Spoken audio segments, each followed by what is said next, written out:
Madame la Présidente, Madame le garde des Sceaux, mes chers collègues, c'est une loi d'humanité que nous allons avoir à voter. Et j'ai en tête tous ceux qui sont en prison à tort, tous ceux qui ont été condamnés à tort, tous ceux pour lesquels il y a eu des erreurs judiciaires, qui ont souffert dans leur chair, dans leur liberté. Mais je sais aussi, Madame la Ministre, qu'il ne peut pas y avoir d'état de droit sans autorité de la chose jugée. Mais c'est toute l'humanité qui souffre. C'est tout le corps social lui-même qui est atteint lorsqu'un innocent est en prison. Depuis toujours, avec Marc Aurèle, avec Goethe, avec Voltaire, avec Zola, les consciences de l'humanité nous rappellent qu'il faut choisir entre une injustice et un désordre. Des combats acharnés ont été menés avant nous pour réhabiliter, ici Calas avec Voltaire, ici Dreyfus avec Zola. Le législateur s'est ému de ces situations et depuis la Révolution et même depuis Louis XIV, 6 lois ont été votées, les dernières le 23 juin 1989 et le 15 juin 2000.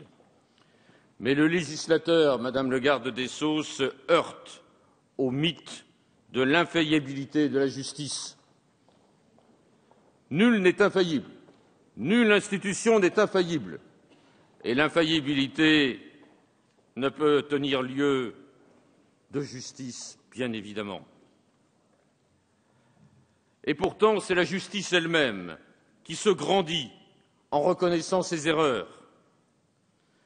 J'ai en tête, cher Georges Fenech, tout ce qui a été écrit lorsque la commission de révision s'est prononcée favorablement à la demande présentée par Denis Seznec pour son grand-père.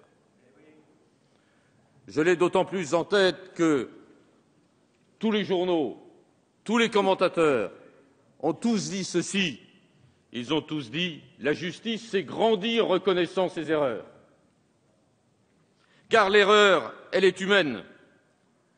Et la perfection ne sera jamais de ce monde, quels que soient les progrès de la science, quels que soient les progrès de la criminologie. Et ce n'est pas parce que nous avons désormais l'ADN, qui est un grand progrès, que nous sommes certains d'être dans la vérité. Seul compte le doute. Seul compte le doute qui doit nous prendre au fond de nous-mêmes, doit prendre tout magistrat, tout juré, lorsqu'il est amené à prendre une décision privative de liberté, le plus souvent, ou d'acquittement, bien évidemment. Nous sommes d'autant plus interpellés que le nombre des révisions est infime. 8 depuis 1989, 9 depuis hier avec la décision rendue par la Cour de révision dans l'affaire Iacono, et ce, en dépit de l'avis défavorable du parquet général, qui a estimé, Madame la Ministre, qu'une rétractation n'était pas en soi un élément suffisant pour jeter un doute. Qui peut admettre cela, alors que le parquet général a exigé qu'il y ait, en plus de la rétractation, des éléments objectifs venant.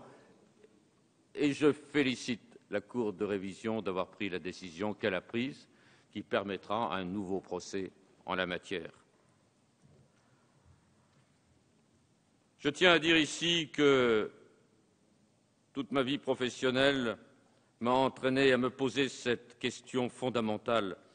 Comment peut-on admettre dans notre droit que l'erreur judiciaire soit confortée par un système judiciaire et par un système juridique qui fait en sorte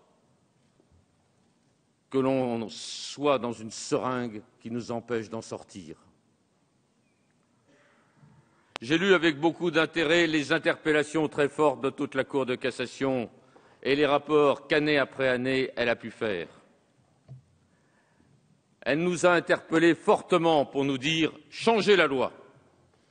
Nous avons reçu, dans le cadre d'un rapport d'information qui a été instruit par Georges Fenech et moi-même, plus de 50 personnes, toutes les plus grandes institutions, toutes les plus grandes autorités, Et je tiens à souligner ici que tous nous ont dit qu'il fallait changer la loi. Et je me permets, Madame la ministre, de vous remercier pour toute la confiance que vous m'avez faite et que vous m'avez accordée tout au cours de cette procédure, car vous l'avez dit, le chemin est étroit. Le chemin est étroit parce que, entre effectivement l'impossibilité d'aller vers un troisième degré de juridiction, mais également la nécessité absolue de faire en sorte que des innocents ne soient plus en prison, il y a un chemin compliqué qu'il faut aborder. Il faut changer la loi, mais il n'est pas question, bien évidemment, d'ouvrir un troisième degré de juridiction. Alors, sur quoi faut-il, Madame la ministre, nous pencher? La loi avait prévu d'abord la révision lorsqu'il y a un fait nouveau qui est susceptible de se révéler ou lorsqu'il y a un élément inconnu au moment où la juridiction s'est prononcée. La loi avait prévu également le réexamen qui intervient à la suite de la condamnation de la France par la Cour européenne des droits de l'homme lorsqu'un procès équitable n'a pas été réservé à la personne qui est condamnée. C'était compliqué car il y avait deux sortes de procédures. Nous avons, en accord avec Monsieur le Premier Président de la Cour de cassation, Monsieur Lamanda, que je remercie ici de nous avoir éclairés par sa sagesse, nous avons créé une nouvelle juridiction qui sera la Cour de révision et de réexamen, qui s'appliquera à la fois à la révision et au réexamen. Et nous avons fait en sorte qu'il y ait 18 magistrats qui la composent, 3 par chambre de la Cour de cassation, avec la présidence réservée au président de la Chambre criminelle. Nous avons voulu également, Madame la ministre, nous pencher sur les éléments de preuve, car les éléments de preuve disparaissaient. Les scellés disparaissent en France. Dans l'affaire Le Prince, je le dis ici, et ça sera remarqué, un seul scellé a pu être retrouvé. Ce n'est pas qu'ils avaient été détruits, c'est qu'ils avaient été perdus. Donc nous avons proposé toute une nouvelle loi sur la protection des scellés pendant un délai de 5 années, et ils ne pourront être détruits qu'avec l'accord de la personne accusée, ou bien alors en cas de désaccord par la Chambre de l'instruction. Nous avons voulu également, Madame la ministre, qu'il puisse y avoir l'enregistrement des audiences de cour d'assises et non pas des tribunaux correctionnels. Pourquoi? Parce qu'il était quasiment impossible d'établir s'il y avait un fait nouveau ou s'il y avait un élément inconnu, car nous n'avions pas les éléments, nous n'avions pas traduit par le greffier un procès-verbal établissant ce qui avait été dit et ce qui avait été fait. On se retrouvait devant la preuve impossible à rapporter. Nous avons voulu également donner des pouvoirs importants à la commission d'instruction qui sera composée de 5 magistrats et qui aura les mêmes pouvoirs qu'un juge d'instruction. Nous avons fait en sorte, Madame la ministre, que le doute qui doit être celui qui prend dans son cœur celui qui va rendre une décision. Quel doute pour quel fait nouveau? Nous nous sommes rapprochés avec Georges Fenech. Nous avions à voir s'il devait y avoir un doute raisonnable, un doute sérieux. Je rappelle qu'à la suite de la proposition du sénateur Dreyfus-Schmitt, il y avait été de supprimer toute qualification du doute. Mais nous n'avons plus que constaté que la jurisprudence ne tenait pas compte de la volonté du législateur et qu'elle s'appliquait toujours à imposer un doute sérieux quand elle ne demandait pas à celui qui était condamné de dire qui était le véritable coupable. Comment, à partir de ce moment-là, s'étonner s'il n'y avait pas de révision? Alors, nous sommes allés vers le moindre doute. Vous avez une loi de consensus qui a été adoptée par l'ensemble des membres de la commission des lois. Un point nous opposera avec Georges Fenech sur le problème des acquittements. J'y reviendrai. Sa position est honorable. Je ne crois pas qu'elle soit conforme à notre système de droit.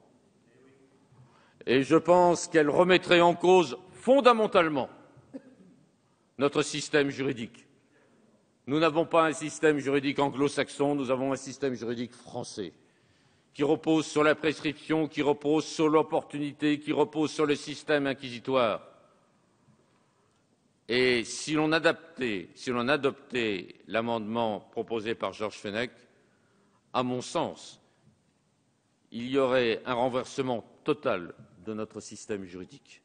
C'est pourquoi je me prononcerai contre son adoption, comme je l'ai fait en commission, mais je rends hommage au fait que l'on doive, bien évidemment, ne rien s'interdire, même si on a eu des positions inverses quelques semaines auparavant. On a le droit d'évoluer. Bon, passons là-dessus. J'ai promis d'être extrêmement sympathique. Je voudrais simplement terminer en disant que, Madame la Ministre, nous allons avoir, avec cette nouvelle loi, un nouveau système de droit. Si j'arrivais simplement par cette loi que je vous propose avec mon groupe, mes amis radicaux, si j'arrivais simplement à ce qu'une personne puisse sortir de prison alors qu'elle est innocente, j'aurais gagné ce pari que je me suis fait depuis toujours de contribuer à un peu plus d'humanité et de faire en sorte que, dans ce bas monde, rien n'est infaillible, seul le doute existe. Merci, monsieur.